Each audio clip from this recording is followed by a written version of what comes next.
We're live, baby. Third Chance Foundation, episode 13, or were you 13 while I was gone, Drago? Episode 13, baby. Let's go. This is lucky episode 13. We're here with one of Drago's good friends, who I'll let him introduce. Brian. We're called the Third Chance Foundation because I've been given 3 chances in life, adopted at childbirth, and given a chance at life then. Given a chance to stay out of prison when I was convicted for felony drug possession with massive intent to deliver. I don't want to call it a slap on the wrist, but because of my schooling and my athletic background, I was given a little slap on the wrist and made good with that for a while. And then at the height of my drug addiction, January 18th, 2010, I tried to take my life by overdosing on cocaine. So I am a recovering cocaine addict, been clean 14 years. And a lot of you know Drago's story. I'll let him tell his story and introduce his friend Brian. Let's go, baby. Episode number 13. Thank you, everybody, for tuning in. This is my boy, Brian Sanfilippo. We're going to get like a 10,000 views, dude, because everybody's going to be like, dude, Beans on Facebook with Drago. Tune in, right? There's a lot. Hey, I haven't been on Facebook in like 10 years. I know, people probably think I'm dead or something. I know, dude. But everybody, thanks for joining in. My name is Jeff Dragovich. I'm an addict too. 3 chances, try to kill myself in front of my kids by an overdose. Many times, stealing money and not going to prison and, making horrible decisions. So third chance was like my 100th chance. So appreciate you guys coming on here. Today we got my buddy, Brian Sanfilippo. Dude, listen, I met this dude back in high school. I'm the first time I met you, dude, we played the same position. So we played offensive line together. So Brian's a year, you're 2 years. Let me guess by looking at you. He was the starter and you were the backup. Hey, man, I had good technique, baby. Let's go. One year older 1 year. than you, 1 year, dude. So we came up together. This is my good buddy for a long time. And I reconnected with him out here in Las Vegas when I caught him at a concert. And I'm like, dude, we got to do this podcast. And I just feel like, from somebody that maybe necessarily didn't come from a life of addiction, that's like in that industry and is helping people get clean and sober and, get their life back together, like that touches me. And so I was like, dude, you got to come on the podcast and we got to talk to you. Come on the pod. That's right.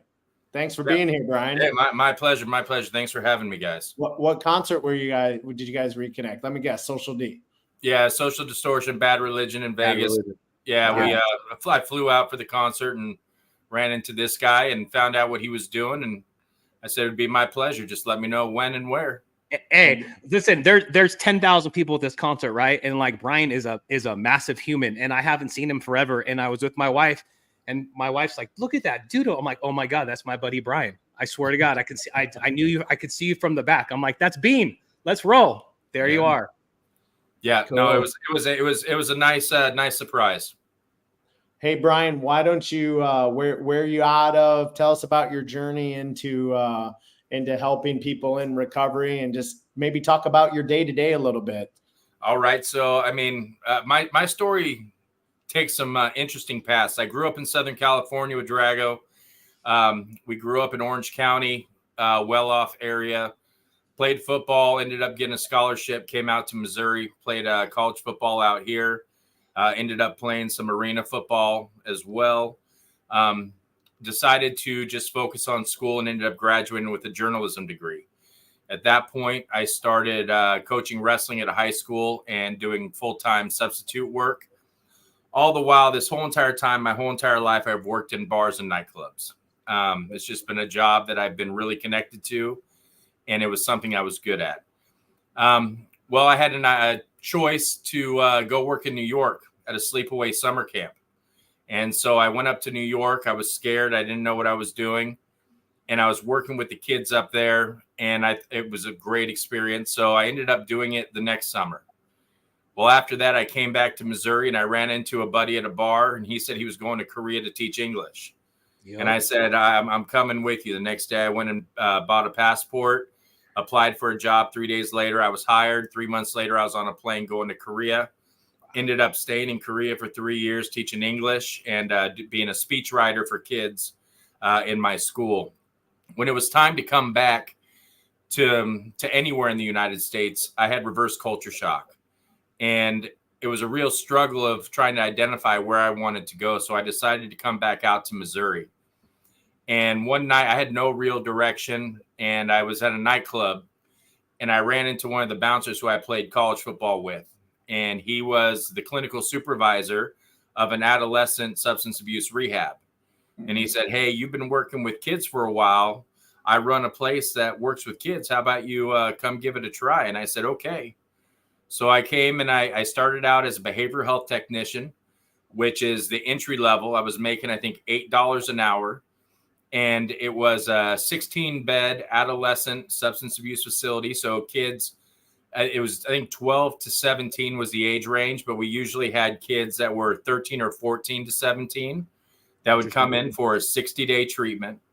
And through that process, I started to educate myself and listen to the counselors and go to the different groups because I wanted to continue to move up. I became an associate counselor from that point, continued to study, and then I became a certified counselor. So I'm a nationally recognized certified counselor for substance abuse, alcohol and drug counselor.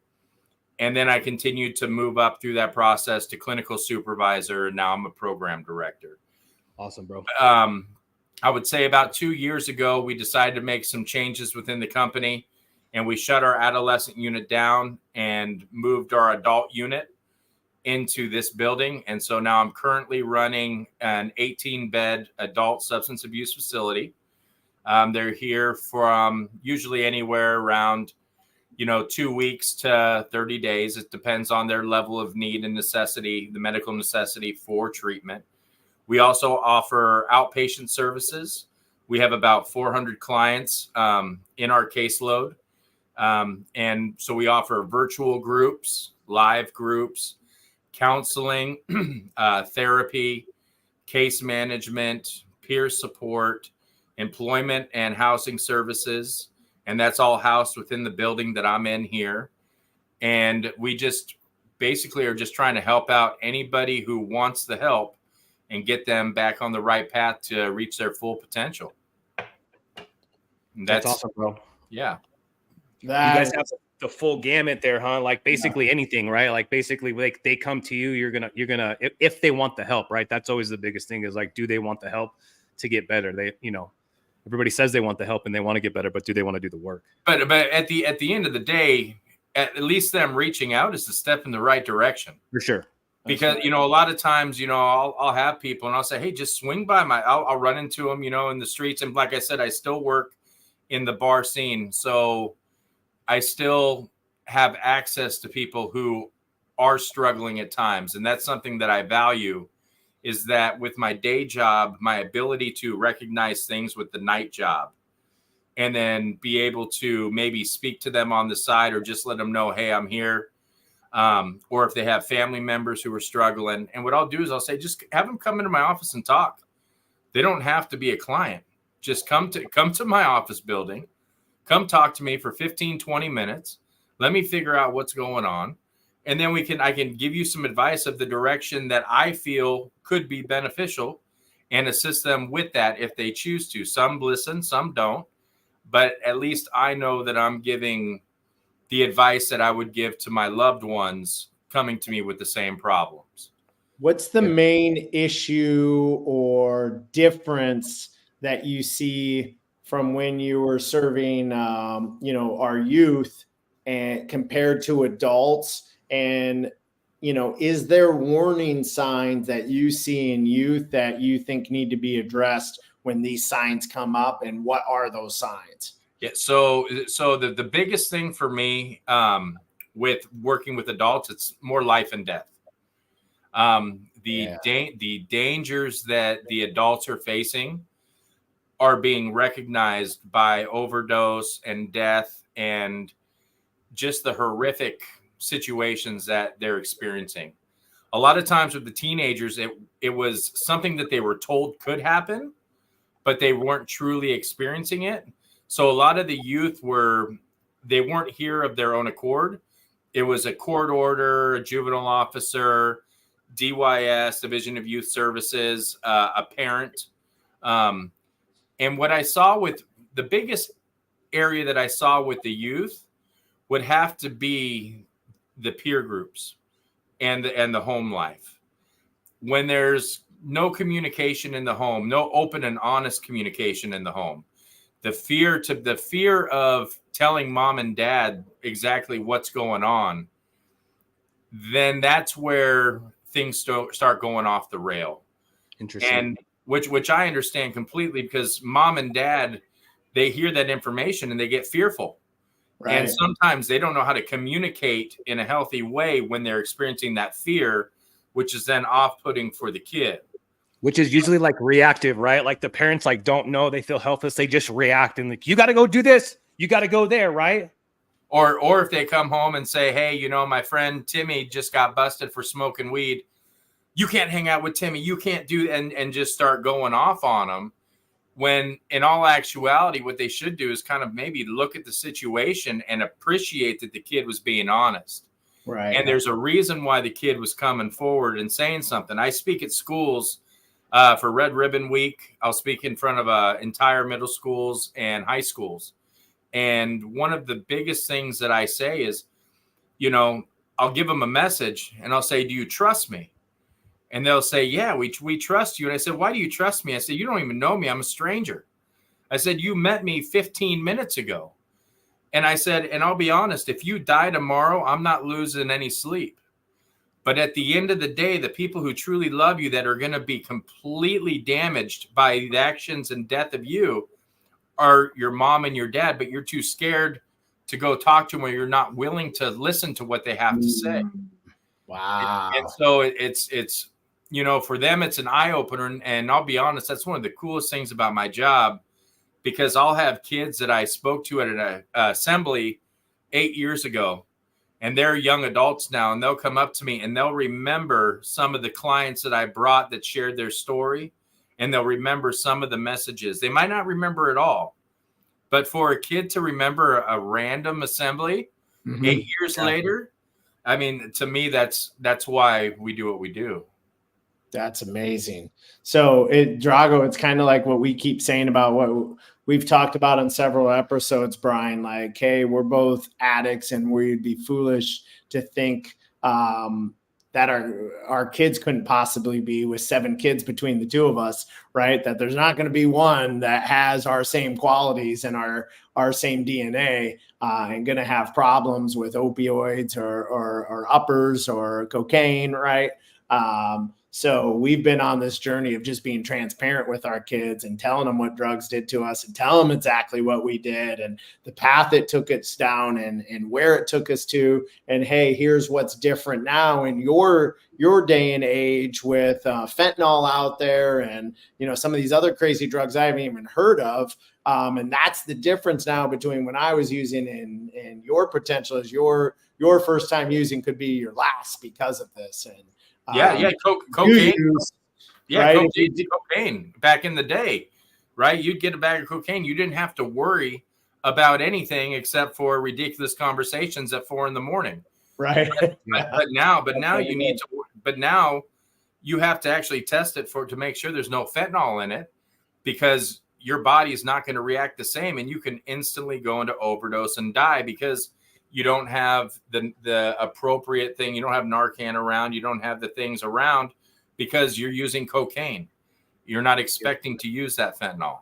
Yeah, it's interesting the way you talk, like you coming from like more of the professional side, because like we talking through these podcasts, it's like, oh, how do we open up to our kids? How do we be open and honest with them? And like what you're saying is they just want to hear the truth from mom and dad, right? Like, you know what I'm saying? So like I feel like that's what, as a professional coming here, like the more open and honest and just to the point about what I'm trying to express with them, I just feel like that the better. I think it's the way it's being tactful, right? About how we communicate. But yeah, I mean, they need to understand that addiction does run through the genes. It's hereditary. Yeah. Right. There's science that supports that. that it has ability, and it might not be the addiction to cocaine that they experience. It might be an addiction to something else. And, you know, any time that your life is negatively impacted by something, then there's a reason to address it.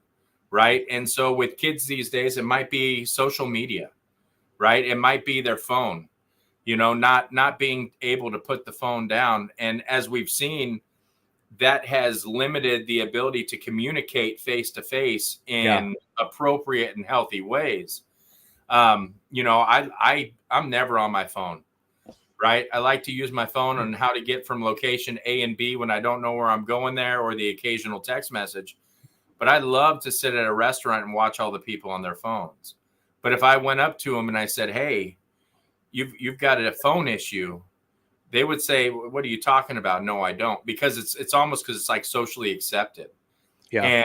And substance use is not socially accepted in some areas of the community. But at the end of the day, to me, it's the same kind of thing, right? If you need a cup of coffee to get going in the morning, how are you any different than the person, you know, who's doing something else to get going in the morning? You still need you're still justifying that you need something to get moving. Now, the consequences are very different, yes, and the outcomes can be very different. But to me, we still have to look kind of at that in that kind of light. Yeah, for sure. Well, so when you were working with the youth, like what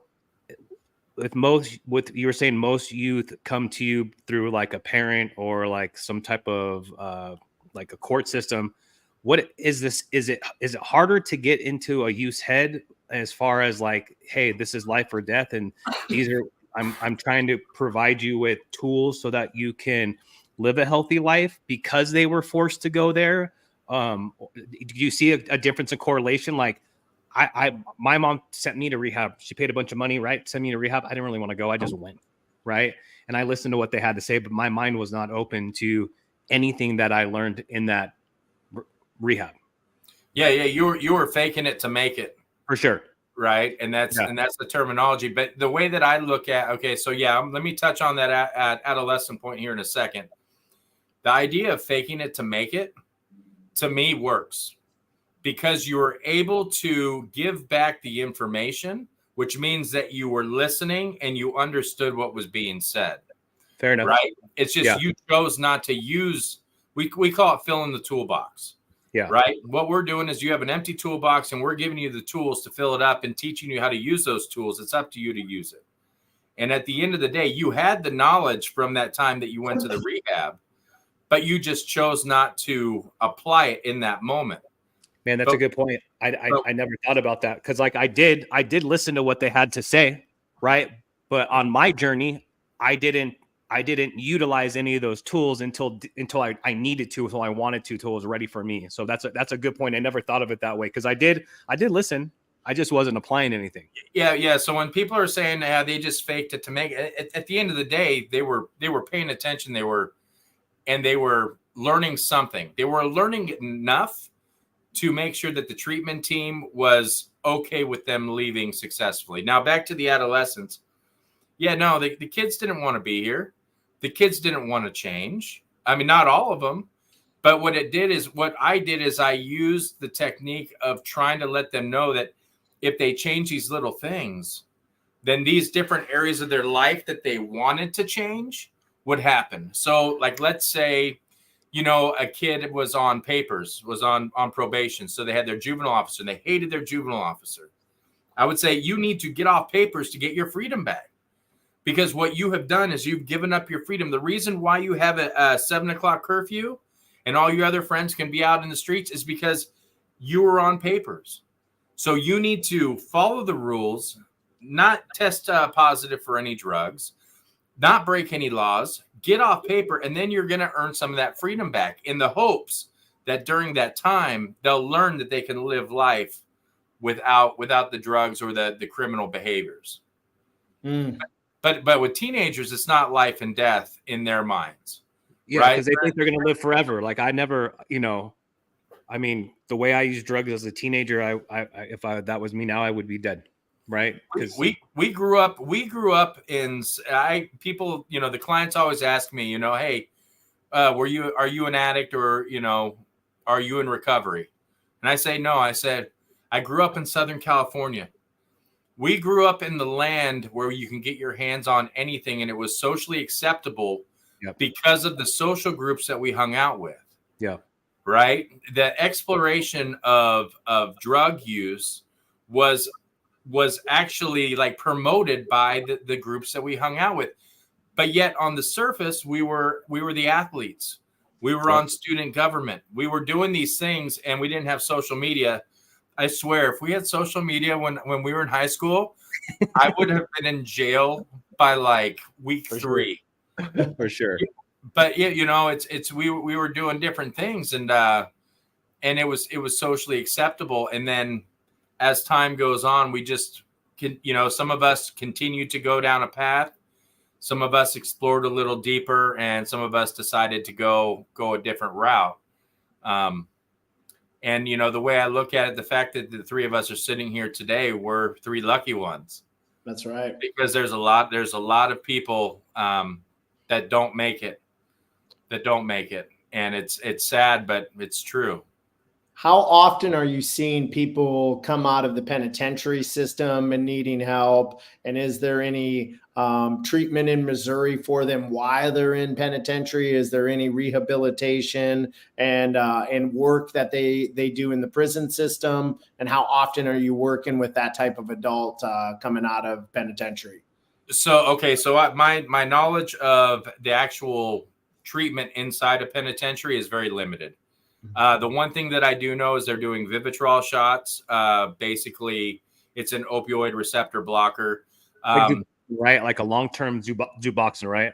Or Wtech? No, Vivitrol is like a 28-day shot. I believe it's 28 days. Okay. And basically, it blocks the opioid receptor so they can't get high when they use. Now, overdose can still happen, from my understanding, but it's limited. So what the problem was that people were getting out of prison and then going back and using exactly what they were using before, or the stuff was stronger, and they were overdosing.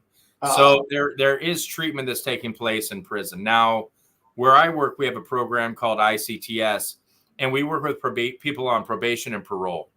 And so what they're doing is the IPOs, which are the probation officers inside the prisons, are setting up referrals to the outside probation officers and parole officers to then get them connected with these ICTS programs in the state of Missouri, and they get them connected into treatment.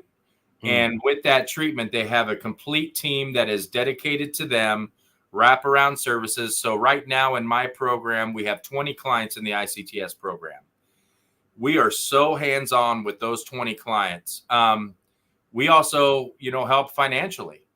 If a client needs new tires for their vehicle, we'll purchase the new tires for the vehicle, which then causes them to not do those criminal actions or activities that they would do in the past to pay for those tires. Pay for it, right? Right. And so those little things, we're removing some of those barriers. We have a house that they live in. We have 7 guys that can live in a house, and it's rent-free, bill-free. The only thing they have to do is do treatment, and then after a certain amount of time, we try to get them a job and let them stack up their money and do budgeting and learn how to do these things. So we're removing those barriers. Yeah. I get a call all the time from a guy who actually he's getting out of prison next week. He was in our ICTS program. He failed, or he didn't fail. He was unsuccessful, went back to prison, was revocated. And he's been calling me this whole entire time he's been in prison. Hey, is there any chance I can get back in the program? So this whole time I've been giving him advice on what he needs to do on his part to try to get the probation, because that's all on probation and parole side, to get him back up to Cole County is where I'm at to get back into it. Now on the jail side, one of the things I've seen a nice increase of is pretrial. So we have pretrial officers that are helping to get the people that are locked up in county jails into treatment. So, and work with the judges to allow furloughs, which means they're allowed to come to treatment for 30 days. And then when they're done, they have to return to jail to finish out their sentence.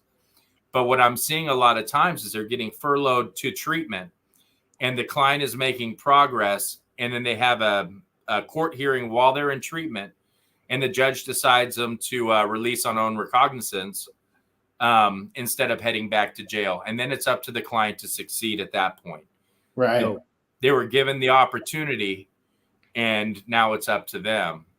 But just giving them a chance, because sitting in jail and not working on themselves isn't going to do anything to change the situation.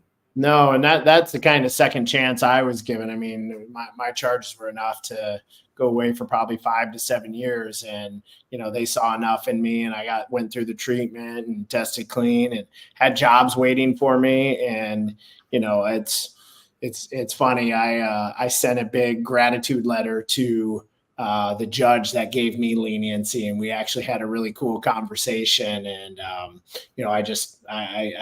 thanked him and let him know what I became and how I've helped people out and the work that I do. And it's just real cool moment to, not everyone needs to be thrown in jail, and not everyone needs this harsh discipline and consequences. They need a little bit of support and understanding, and somebody that knows what they're going through to be a sounding board. So that's amazing that you get to provide that, Brian. Well, I mean, at the end of the day, though, it comes down to you, right? Yeah, for sure. You were given the opportunity and you ran with it. Yeah. And if I had to guess, there were some stumbles, there were some barriers, but there was a driving force within you to make you succeed. Right. And you also, in those situations, you usually will have some kind of support system. Now, we might not recognize it as a traditional support system, but some kind of support system to help you along that path. Right. But if there's not guys like you, you know what I'm saying? Like you're the conduit that pushes everything together. So like, if we didn't have people like you that were doing what you're doing, like we would have a lot of problems. All I have is I've got understanding, patience. I'm understanding, I'm patient, and I have 2 ears. Right. I mean, sometimes, all they need is somebody to talk to. And also the patience is a big thing, and understanding is a big thing, because a lot of the clients that we work with are judged elsewhere because of who they are, what they've done. And it comes down to, I don't care who you are or what you've done, because your actions yesterday are not necessarily who you need to be. It's your actions today that will dictate tomorrow. Mm-hmm. So if you make good choices today, tomorrow's going to be a better day, right? If you are respectful today, then you and I are in great standings tomorrow. And, who you were when you were in your active addiction, I'm not going to hold that against you, because I'm not coming from the legal side, right? Yeah. It's because that's what it is. It's if I held that against them, I should have a whole bunch of people that hold stuff against me. Right. Because I'm a human, and I've made a lot of mistakes in my life and treated people poorly because of where my mindset was at the time, of either under the influence of whatever, or alcohol, or, where my direction or focus was on. So it's just being patient and understanding and having a couple of years and just being willing to help, being a human. And you come from a non-biased point of view too, right? Like you're not family, you're not judging them. So I feel like, and I never really thought about that wouldn't, because we always like the last podcast I was talking about, like how I just always felt like a piece of shit. And then my mom like texted me and she's like, I'm so sorry if I made you feel like a piece of shit. And I was like, well, everybody did. Right. But that's because the family, loves me, and they're opinionated on like what was going on. So I feel like if I had that buffer, that non-bias, which to be fair, like when I got it together and I decided that I was going to get sober, I mean, I went to a meeting and I met people just like you that were in recovery, that had a lot of years, but like weren't judging me because I was a shitbag yesterday. You know what I'm saying? And that's what really made the difference for me. They just pointed. I just followed. You know what I'm saying? So I feel like you're doing the same thing, right? Yeah. I mean, I have a huge open, like right now I'm in my office and my door's shut, and it's given me a little bit of anxiety because I have an open door policy here. Right. We've got groups running right now, but clients are constantly walking by my office, and just popping in and grabbing a seat, sharing either the good stuff they got going on, the bad stuff, or if they have a question, or, hey, I need to grab a shower. Can I go grab a shower? Can I go wash some clothes upstairs? Like, I just want them to know that we're here for them. Right. And yeah, you might have been an asshole when you were in your active addiction, Drago. You know, you might have been a guy I was. Yeah, I was going to say, you might have been somebody that I saw. And even though we have a long history, you know, I might have been like, what's up, man? And then kind of kept on walking because whatever was happening, you know, but at the end of the day, you found a way to make your way out of it. And, you know, and looking back and I think reflecting on our own life and maybe the not so great things that we've done and using that to drive us. One of the things I like to say is the reason I do this is so I can sleep well tonight. If I help people today and make good decisions today, I'm going to be able to sleep well tonight. Because if I look back at my life, I made a lot of really poor decisions. And I feel like I'm kind of trying to make up for that with what I'm doing today. Interesting. That makes sense. Awesome, man. I would say, you know, one thing we keep talking about, and I'd like your take on this, is, you know, you get people who, let's say, have cancer, for example, right? And they get everybody's support. They get I even got one on, Brian Strong, because he's going through cancer bracelets, right? And prayer text messages and, Facebook posts of please pray for Brian because he's going through cancer. And the addict doesn't get any of that. In fact, they get shame and judgment. But it's an illness just like cancer is, right? And until the general public and especially family and friends have that understanding of what their loved one's going through when they're trying to get sober, trying to get clean, trying to get off the sauce or the drugs or whatever is their addiction, it needs to be treated like a disease and an illness because it's what it truly is.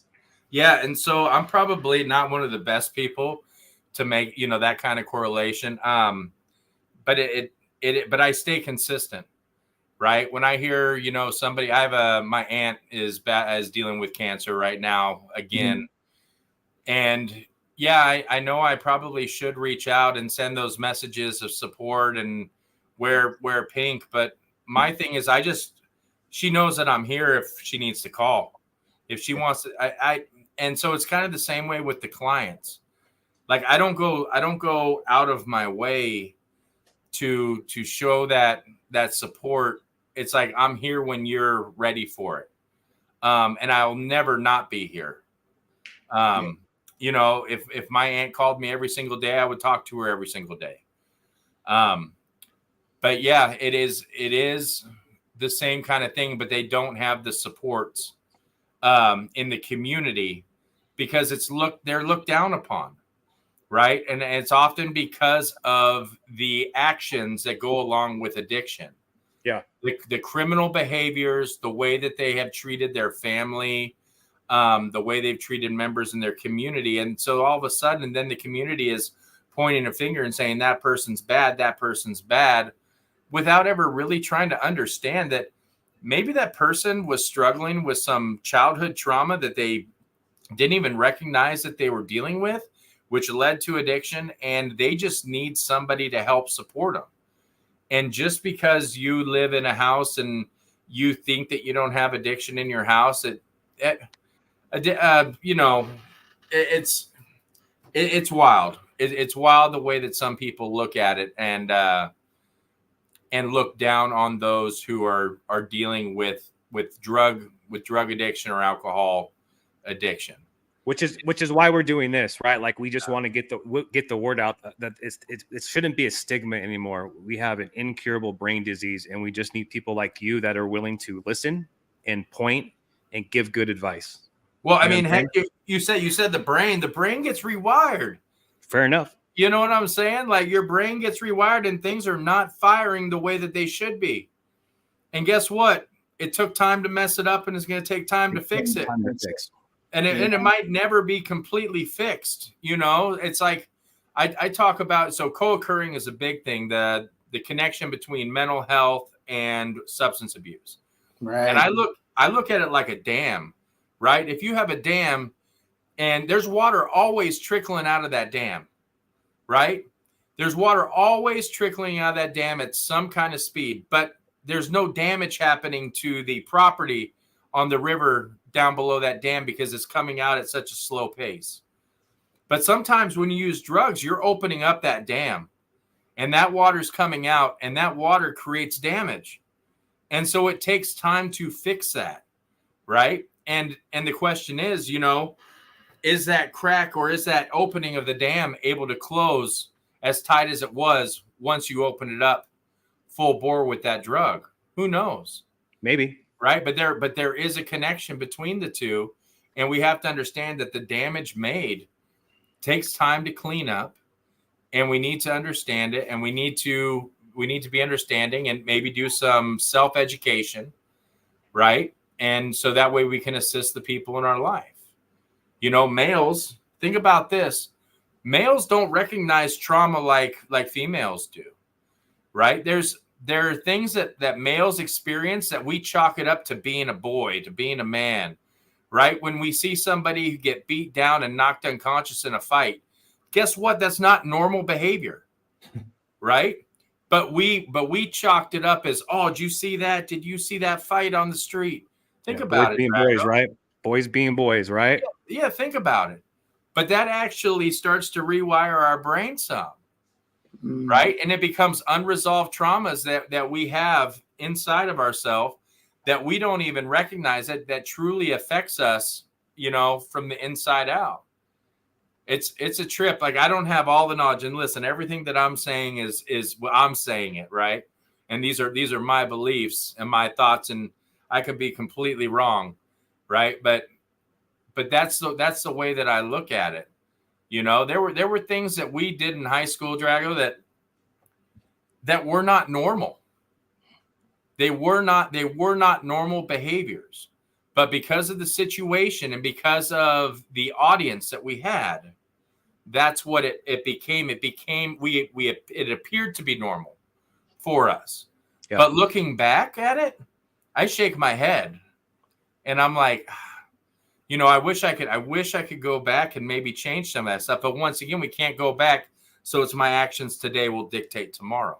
And what they also say too, like your past behavior is what allows you to be the person that you are today, right? So, like, I wouldn't recommend showing up at another high school and trying to fight some dudes. You know what I'm saying? Remember that? I mean, like, or going to Disneyland and fighting dudes at a McDonald's parking lot, like so. But hey, it is what it is. That's what made us who we are today. Yeah, no, and that's Cali turf wars. I'm hearing. No, absolutely ridiculous. Anyone out there, the California or the Disneyland local stories, I love telling those now because it blows people's minds. Having a Disneyland pass for $99 for a whole year, and sneaking people in and doing all sorts of dumb stuff, and that's what we did. That's wild. But yeah, it's yes. The things that we have done in the past make us who we are today. Correct. That's what I was and I'm okay with that. Yeah, because I'm okay with who I am today. So, Brian, I love before we got on, you talked a little bit about groups you get in front of in middle schools, high schools. I think you said. What is some of the advice that you give, and what would be some of the advice if we have teenagers or young 20-something listeners or parents that have kids that age? What would just be some advice of, to avoid having to get treatment and getting wrapped up in drugs or alcohol, and just maybe some of the tips and tactics that you give at these talks? Yeah. So one of the things that I like to do is I'm a larger individual. I'll pull a kid out of the crowd. And I'll say, I'm going to give you $20. I'm going to flip this quarter. If it's heads, you get the $20. Tails, you and I are going to go fight for 5 minutes in that closet. And then they'll look at me and I'll say, all right, let's hold up. Let's ask your friends. And I'll say, hey, which of your friends, which one, raise your hand out of the friends who want him to go ahead and do this and try to win the $20. And usually the friends' hands go up in a heartbeat. Right. And then I'll look at the kid and the kid be like, no. I'll say, okay, how about this? How about $100? $100, flip the coin, heads it's yours, tails we go fight for 5 minutes. And then he starts to ponder and think about it. And all the friends have their hands up and half the school have their hands up saying, take the bet. But what it comes down to is I just want to show how easily influenced people can be. Even though that kid next to me knows that it is a completely losing thing to do to fight me. Now he knows I'm not going to really fight him because I'll go to jail for it. But what it comes down to is just the way that he's in their brain, how they bounce back and forth. And so I think about being aware of the influence that friends or peer groups or settings or audiences have on the different individuals or on yourself. So powerful. No, that makes complete sense, man. If you act differently because there's an audience around, you kind of need to check yourself, right? And if you think about in the bar scene, you know, there might be a customer on a slow night who's quiet and can have a conversation with the bartender, but then all of a sudden, you know, there's a full bar and the person's acting like an asshole, right? And it's because there's an audience and they're trying to peacock or trying to show off. Right. It's the same way with kids. And I think, and, you know, and also I was talking about, you know, me being a stranger and them listening to me. I give them two paths. I say, if you go down this path, it's going to be rough. You're going to deal with heartache, pain, destruction, and death. Now, if you go down this path, it's not going to be perfect, but you're going to make it. You're going to have family that supports you and friends that support you. Which path are you going down? And they always pick the right path. And that's where I'm saying, but you're listening to a stranger that truly, I'll be honest, I truly don't give a shit about them because I don't know them. Right. I care about them as a human, but all they are is a face. Now, if I got more time with them and got to, you know, maybe after school program or something, then that would change. But the people who truly care about them and love them, that are telling them the same exact messages, their teacher, their coaches, their grandma, their grandpa, their aunt, their uncle, their mom, and their dad, they're not listening to because of their titles. So I think it's really important for, if there are any kids out here, find someone you can talk to, find someone you can trust, right? And open up that dialogue and use them, because, you know, when you're young, you don't think, oh, adults, they think they know everything. You know, they don't know how it is to be a teenager these days. Guess what? I don't know what it's like to be a teenager these days, but I've got some good advice that will help you out, right? And so it's just opening up that line of communication. I can talk to a teenager, young kid, whatever. It doesn't even matter. And I'm going to give them the same advice that I would give a loved one, because they're taking the time to talk to me. And I just want to plant a seed of hope and direction for them. So if I'm a parent, I got 3 little girls and I want to have a talk with them about this. Any words of advice for me and Drago as we have young kids? He's got some teenagers. How to have these conversations and how to just start the ball rolling towards, hey, you can come to me, we can talk, you can be open and honest with me. Yeah, Ben and Jerry's, pint of ice cream, Sunday bar. No, it's no. I think it's all about. I think it's about the setting, right? And so the question to me would be: would that conversation be better had one-on-one? You know, is it daddy-daughter day, and you have 3 daddy-daughter days? I know it's a lot for a schedule. We make excuses saying we're busy. But something like this is important. But what you're doing is you're giving your total attention to just one daughter, right? And you're spending your time with them, and you're just basically letting them know, hey, I don't know how old the kids are, but whatever they're going, whatever age they are, hey, you know, I'm here for you. You know, if you're having problems with something, I'm here for you. Just come talk, kind of talk to me. And it's just about being consistent. It's about being consistent, because if I'm okay with talking with the kid on Tuesday, but then I'm too busy to talk to the kid on Thursday, then there's no consistency there, right? I need to recognize that, hey, I need to be consistent so they know that they can come talk to me, and I'm not going to make excuses. Because a lot of times as adults, what we do is we look at our schedule and we justify why we don't have the ability to do something. When in all actuality, we probably have the ability to shift a couple things or just suck it up and struggle and make time.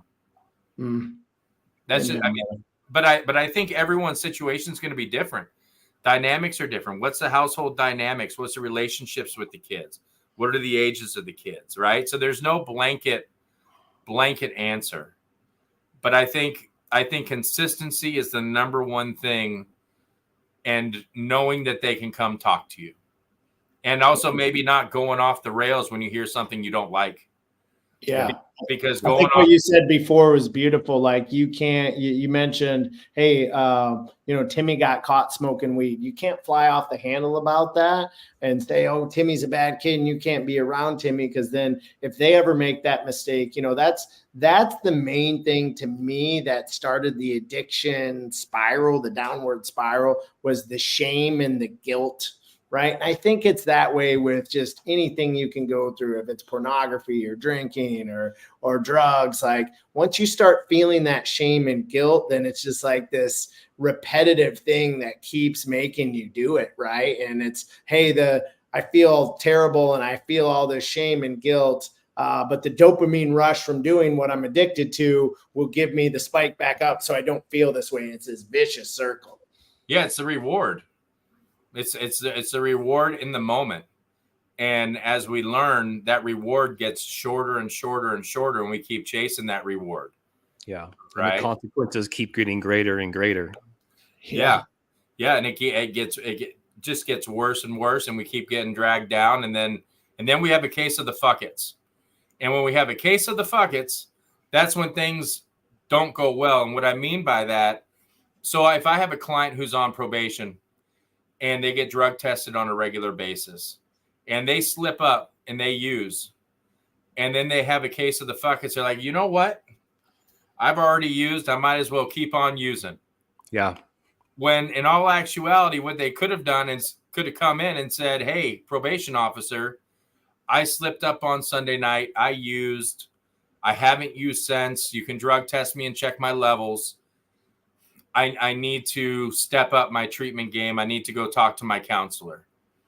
The probation officer is probably going to want to work with that person. Yeah, they're still going to have to document it, that the person admitted drug use. But at the end of the day, the consequences are not going to be as bad as if they said fuck it and continued to use and just basically were waiting to get caught. Yeah, that's a good point. Great Brian, point. This is awesome, man. I appreciate your work. I love what you do. I love that you look for it in your job outside of recovery and treatment and look to help people. And just, I think we can build walls with other humans, or we can build bridges. And I just see you as a bridge maker and someone that gives a path. Because it's hard to open up and talk for the first time of what you're struggling with and have that conversation and be willing to confide in someone, especially, and I'm a man, so I wouldn't know how a female feels, but especially as a man, we're taught to suppress, push it down further. And I did that for so long, and then I exploded. Right. I mean, it was ugly, the things I would do when I would explode. So, man, just thank you for being you and showing up today. And I'll let your boy Drago take us out. Yeah, man. Great. Brian, appreciate you, brother. We had a bunch of people on. Scott Schutze, Arn was all saying what's up on Instagram. So you got to say what's up. Is that it? Bro. Oh, no.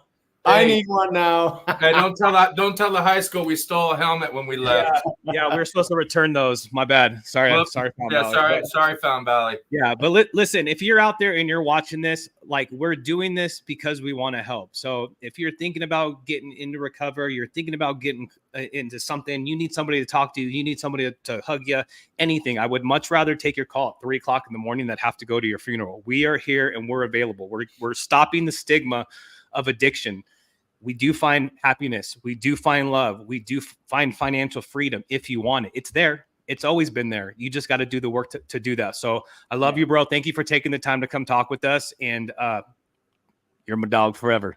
Hey, yeah. Hey, at least all the people on Facebook know I'm still alive. You're still alive. Yep. All right, brother. Love you, man. Thanks, guys. Day, guys. You too. Bye. Later.